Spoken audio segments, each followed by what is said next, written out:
Next, we're going to talk about the peripheral joint, the knee.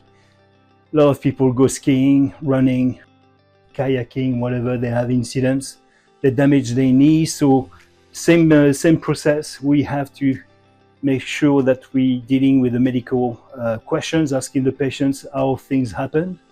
We want to make sure there is no rheumatological disorder behind the knee pain.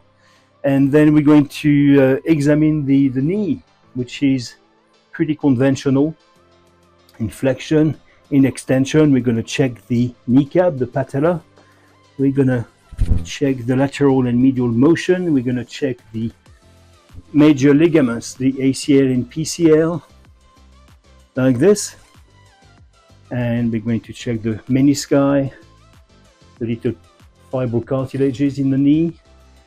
And of course, we move on to doing some treatment. Very easy. We keep the patient in the same position, and we're going to gently increase the motion, find the lesion, which is pretty easy to do in that position. We can do some soft tissue myofascial release using the quadriceps muscles. We can use stretch of the hamstrings at the back and the calf. Everything's possible in osteopathy, and we do it.